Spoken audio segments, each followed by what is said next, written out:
La déontologie, lire des lois, des règlements, c'est froid. Mais je pense que l'expérience, le vécu, puis ce qu'on est capable d'arriver dans nos échanges, vont en sorte que ça va prendre un sens. On adhère à quelque chose quand ça a du sens. Okay? Et c'est ça que je vais essayer de faire avec vous, c'est vous donner le sens de ce que le législateur nous impose. C'est pas Alain Mignot qui décide de dire ce qui est bien ou mal, c'est le législateur. OK? J'ai une première question pour vous. Raymond nous a mis la table « Comment se place l'ordre des acupuncteurs dans la société? » Moi, ma question, c'est comment se place l'ordre des acupuncteurs? Comment se place la législation québécoise envers vous? On va aller plus au niveau micro. La question que j'ai le goût de vous poser, très ad lib, pourquoi a-t-on donné aux acupuncteurs un ordre professionnel? C'est parce qu'on est beau, on est fin, mais il y a des raisons. C'est encadré. Mais pourquoi? La question, c'est, je vais plus loin. Pourquoi aux acupuncteurs, on l'exige? Pourquoi aux ingénieurs, on l'exige? Pourquoi aux avocats ou aux médecins, on les exige? Ça, la loi est claire. Oh, avons-nous une obligation de résultat ou avons-nous une obligation de moyens? On joue avec des concepts. Hein? Aujourd'hui, on va faire que ça, on va jouer avec des concepts. Moi, aujourd'hui, là, je vais vous expliquer la patinoire. On va les regarder ensemble. Il y a un article dans le Code des professions, l'article 25. Et ça régit tous les ordres professionnels au Québec. Pourquoi, à un groupe d'individus, on va donner un ordre professionnel? Il y a 5 facteurs à considérer. Si on n'a pas les 5 facteurs, on ne peut pas avoir d'ordre professionnel. Le premier facteur à considérer, les connaissances requises. Pour un professionnel au Québec, ce qu'on exige, c'est que ça prend un niveau de connaissance. Donc, on s'entend que l'acupuncteur ou le professionnel au Québec qui veut avoir un ordre professionnel, ça prend un niveau de connaissance requis. On a tous fait nos études à travers le monde ou aussi au Québec. Ça, c'est le premier critère. Le deuxième critère à considérer, c'est le degré d'autonomie. Donc, l'autonomie, ça se percute comment chez un acupuncteur? C'est le jugement professionnel. C'est la qualité qu'on a de pouvoir examiner une personne, la capacité qu'on a de décider de la façon qu'on va appliquer notre traitement, de décider comment le traitement s'applique. Mais également, il y a une chose importante, c'est que si on a une autonomie, la seule personne qui peut évaluer le travail d'un autre acupuncteur, c'est un acupuncteur. Et c'est pour ça que le bureau du syndic, c'est un acupuncteur. Ce matin, je me présente devant vous humblement comme étant un acupuncteur. D'accord? Et c'est également pour ça qu'au conseil de discipline, c'est effectivement un avocat qui précède l'Assemblée, mais c'est des acupuncteurs qui sont les assistants du procureur parce que l'avocat ne peut pas juger le travail d'un acupuncteur. Les deux acupuncteurs qui assistent le président du conseil de discipline, c'est ça le travail, c'est la question du jugement par les pairs. D'accord? Donc, ce serait impossible que ce soit le syndic de l'Ordre des ingénieurs qui va enquêter sur un acupuncteur, tout comme l'inverse serait vrai. Comme syndic de l'Ordre d'acupuncteur, je n'ai pas les compétences, je ne peux pas évaluer le travail d'un ingénieur. D'accord? L'autre facteur à considérer, le caractère personnel. Mademoiselle, dans le fond, nous disait, quand je vais voir un acupuncteur, c'est parce que j'ai un besoin spécifique. Donc, je vais voir un acupuncteur, j'ai un problème de santé, j'ai un problème de souffrance, peu importe, je vais le voir pour un besoin précis. J'ai besoin j'ai un litige, bien, je vais aller voir, j'ai un besoin spécifique de me faire défendre mes intérêts devant la cour, je vais aller voir un avocat. Je m'achète une maison, je veux faire reconnaître mes droits de propriété, je vais aller voir un notaire. Donc, lorsqu'on va voir un professionnel, c'est qu'on a vraiment besoin de cette expertise-là, on a vraiment besoin du caractère personnel, et que ce soit pour dispenser des soins ou pour administrer des biens. On pourrait parler des comptables, on pourrait parler de tout ce facteur-là. Le quatrième élément qui est important à garder, c'est la gravité de préjudice. Si un ingénieur construit mal un viaduc et que le viaduc s'écroule, c'est une question de compétence puis il y a une gravité objective. Il peut y avoir des morts. Bien, c'est la même chose, exemple, chez un acupuncteur. Si un acupuncteur ne fait pas sa job adéquatement, il y a un risque. Découlant de cette obligation, découle l'obligation pour tous les professionnels au Québec, incluant l'Ordre des acupuncteurs, de détenir une assurance responsabilité professionnelle. C'est une obligation. Pourquoi? Parce que le risque est suffisamment grand que s'il y a un préjudice, à ce moment-là, que la personne qui a été lésée soit capable de faire un recours en assurance responsabilité professionnelle. Donc, ce n'est pas un choix d'être assuré, c'est une obligation découlant de cette obligation-là. Et le dernier caractère, c'est le caractère confidentiel. À tous les jours, il y a des gens qui viennent nous consulter, qui nous font part de leur état de santé.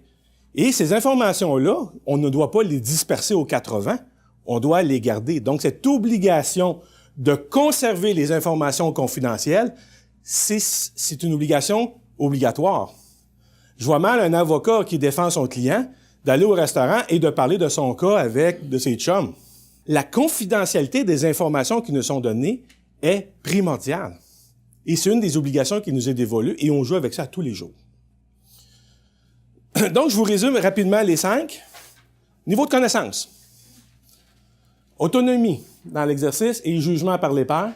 La relation de confiance, aussi un caractère personnel, les gens viennent voir des besoins spécifiques. Le risque de préjudice, si on est incompétent ou si on n'est pas intègre. Et bien entendu, l'obligation de confidentialité des informations obtenues dans l'exercice de notre profession. Si on répond à ces 5 critères-là, pas automatiquement, là, mais le législateur va penser sérieusement à dire on veut mettre un ordre professionnel. J'ai une question pour vous. Les massothérapeutes qui se prétendent professionnels, ont-ils un ordre professionnel? Fait que beaucoup de gens se prétendent professionnels, cependant, le législateur vient bien encadrer ce que c'est qu'un professionnel. Donc, tantôt Raymond nous parlait, il y a 347 000 professionnels au Québec. Bien, les 347 000 professionnels au Québec répondent à ces 5 critères-là. On va être plus précis maintenant. À ce temps qu'on a vu c'est quoi nos conditions pour devenir des professionnels, on va regarder c'est quoi notre profession. Vous avez 2 droits comme acupuncteur.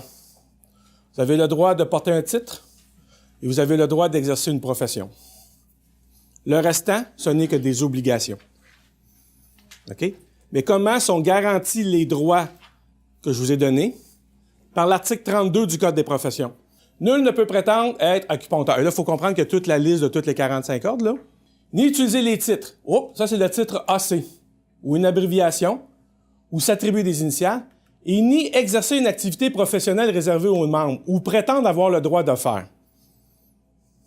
C'est ça que ça dit, la loi. C'est vaste, hein? Ça veut dire quoi, ça? Et ça, c'est vrai pour toutes les ordres professionnels. Fait que dans le fond, ce que cet article de loi-là nous dit, un peu ce que je disais tantôt, vous avez 2 titres, vous avez deux droits, c'est-à-dire le droit d'exercer une profession, le droit de porter un titre, Alain Mignot, acupuncteur, Alain Mignot, AC. Et, on me dit, Alain Mignot, en plus d'avoir le droit de porter les titres, tu vas avoir le droit d'exercer la profession que tu fais. C'est quoi la profession que je fais? C'est la profession d'acupuncteur. Mais définis comment cette profession-là? Donc, pour pouvoir avoir le droit d'avoir vos 2 droits, vous devez rencontrer les conditions, soit celle d'avoir le permis et d'être inscrit au tableau de l'ordre de façon annuelle. C'est quoi l'exercice de la profession? Bien, on a une loi sur l'acupuncture. La loi sur l'acupuncture, c'est une loi qui est spécifique à nous. Je vous dirais, là, c'est notre joyau. C'est ça qu'on défend jalousement. Il y a un article dans cette loi-là, qui est l'article 8, qui vient définir ce que c'est que la pratique de l'acupuncture. En réalité, c'est l'exercice. On va le lire parce que ça vaut la peine, il y a des mots magiques là-dedans. Constitue l'exercice de l'acupuncture tout acte de stimulation au moyen d'aiguilles de certains sites déterminés de la peau, des muqueuses ou des tissus subcutanés du corps humain dans le but d'améliorer la santé ou de soulager la douleur. OK? Le premier, tout acte de stimulation au moyen d'aiguilles. Ce qui est exclusif à la pratique de l'acupuncteur, c'est la pose de l'aiguille. Donc, quiconque au Québec va mettre des aiguilles d'acupuncture sans être membre de l'ordre et être inscrit au tableau de l'ordre est en pratique illégale.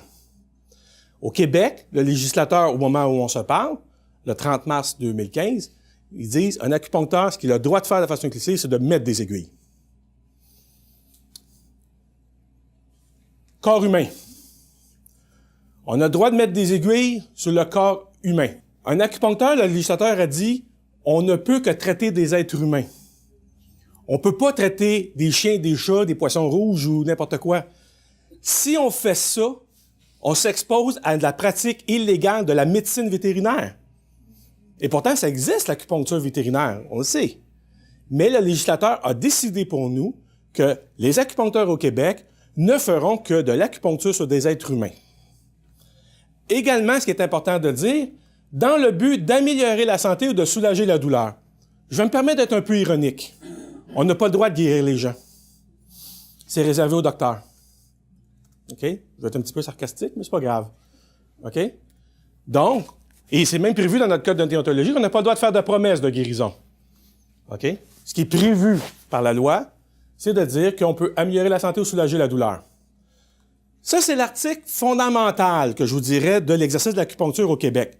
Mais on a un deuxième article également qui est intéressant, qui élargit un peu la profession d'acupuncteur, qui est l'article 9, qui est l'article suivant. Agit dans l'exercice de la profession l'acupuncteur qui procède selon la méthode traditionnelle orientale à l'examen clinique de l'état énergétique d'une personne.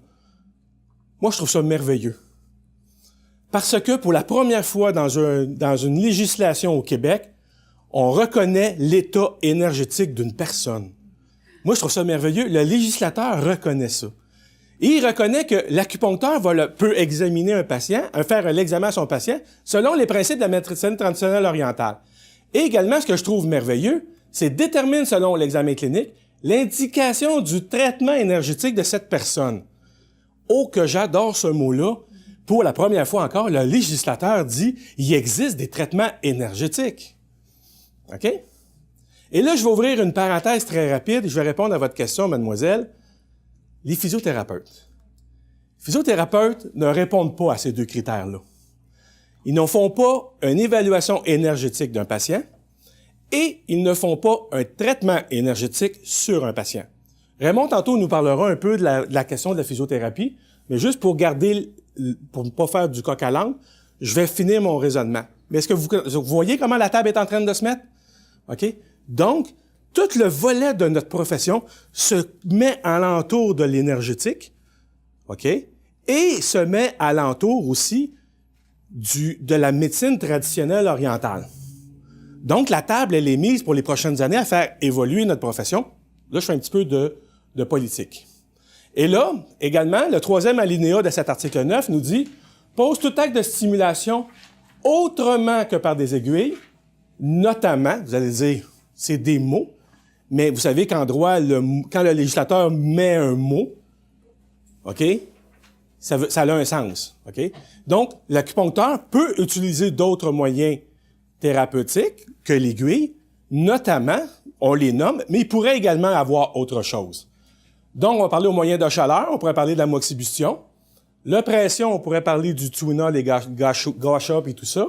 Courant électrique, l'électrostimulation, ou d'un rayon lumineux. À ce moment-là, on va faire référence au laser de certains sites déterminés de la peau des muqueuses du corps humain dans le but d'améliorer la santé et de soulager la douleur. Pour qu'on reste dans le même créneau. On a un cas célèbre au Québec qui a fait de jurisprudence. Je suis très fier de parler de ce cas-là, où une dame, dans le bas du fleuve, a eu la brillante idée de dire « Moi, je vais faire une publicité et je vais me prétendre que je fais de l'acupuncture sans aiguille. » Je dis pas que je suis acupuncteur, je dis que je fais de l'acupuncture, puis j'utilise pas d'aiguille, je dis que j'en mets pas. D'accord? Et on a poursuivi cette dame-là, parce qu'on dit un instant, là, tu laisses croire aux gens que si tu fais de l'acupuncture, c'est parce que tu es acupuncteur, puis que tu dis que si tu le fais sans aiguille, ben c'est parce que tu viens jouer dans le notamment de l'article 9.